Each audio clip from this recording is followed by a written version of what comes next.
आतंकी फैक्ट्री चलाने के लिए दुनिया भर में कुख्यात पाकिस्तान अब ईरान से उलझ गया है। भारत और अमेरिका के बाद में ईरान ने भी पाकिस्तान के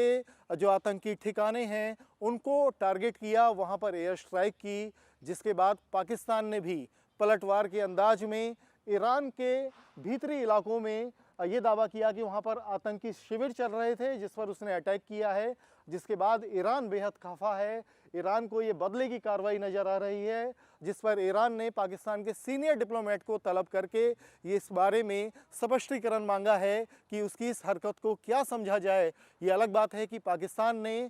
ईरान के इस तल्खी के बाद में सीधे तौर पर ये बयान दिया है कि ईरान उनके लिए भाई के जैसा है और वो ईरान की अखंडता संप्रभुता का सम्मान करते हैं, लेकिन पाकिस्तान भी अपनी सरहद में किसी तरह की आतंकी एक्टिविटी को बर्दाश्त नहीं करता है और इसलिए पाकिस्तान ने भी ईरान के इलाकों में चल रहे आतंकी जो शिविर है उनके ऊपर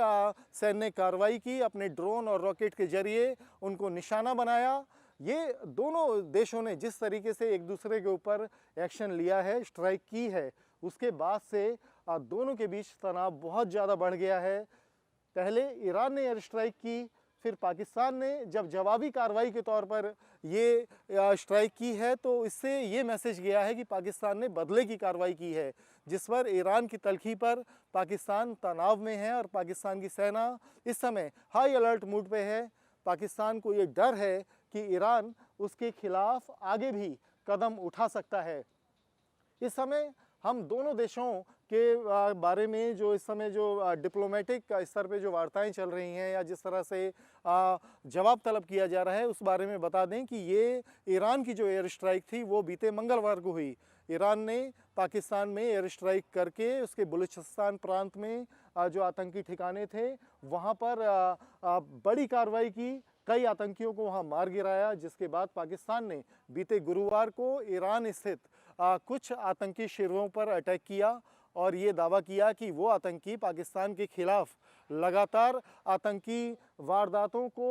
अंजाम दे रहे थे और पाकिस्तान अपनी अखंडता और संप्रभुता से समझौता नहीं कर सकता। इसलिए पाकिस्तान ने भी ईरान स्थित आतंकियों पर कार्रवाई की है और पाकिस्तान ने ये भी कहा कि उन्होंने इस बारे में ईरान को कई बार अवगत कराया था, लेकिन जब ईरान ने एक्शन नहीं लिया तो पाकिस्तान ने एक्शन लिया और वहाँ ड्रोन और रॉकेट के जरिए अटैक किए। लेकिन ईरान का सवाल ये है कि जब ईरान ने एयर स्ट्राइक की तो उसके ठीक 2 दिन बाद पाकिस्तान का ये जो एक्शन है ये सीधे तौर पर बदले की कार्रवाई के तौर पर देखा जा रहा है और जिससे ईरान बेहद खफा है। ईरान ने पाकिस्तान में स्थित सीनियर डिप्लोमेट को तलब कर लिया है, उनसे जवाब तलब किया है कि आपकी इस कार्रवाई को क्या समझा जाए, क्यों ना आप इसके ऊपर आपको जवाब दिया जाए।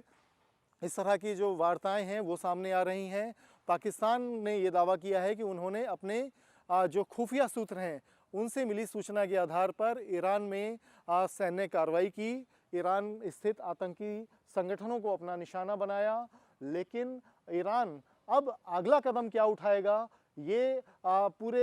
दुनिया में जो अंतर्राष्ट्रीय जो मंच है उसकी नज़र इस पर बनी हुई है, क्योंकि ईरान ने पाकिस्तान की कार्रवाई को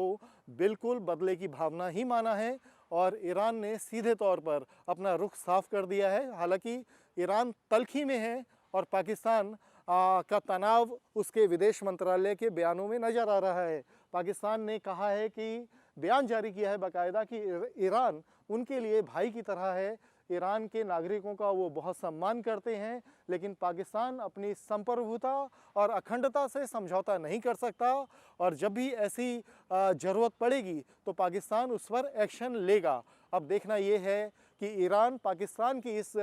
कार्रवाई के बाद, इस स्ट्राइक के बाद ईरान का रुख क्या रहता है और ईरान का जो जिस तरह से ईरान के बयान सामने आ रहे हैं उससे ये जाहिर हो रहा है कि आने वाले समय में निश्चित तौर पर ईरान की ओर से कोई ऐसा कदम उठाया जा सकता है जिससे दुनिया भर में आतंक की फैक्ट्री के लिए बदनाम पाकिस्तान मुश्किल में पड़ता नजर आएगा। इसलिए हमने कहा कि पाकिस्तान आतंक की फैक्ट्री चलाने के मसले पर भारत और अमेरिका के बाद अब ईरान के टारगेट पे भी आ चुका है और उसके बाद से पाकिस्तान का तनाव बहुत ज़्यादा बढ़ गया है। उसकी सेना हाई अलर्ट पर है और वो पूरे चौकस हैं कि ईरान का जो अगला कदम होगा वो पाकिस्तान को किस नई मुश्किल में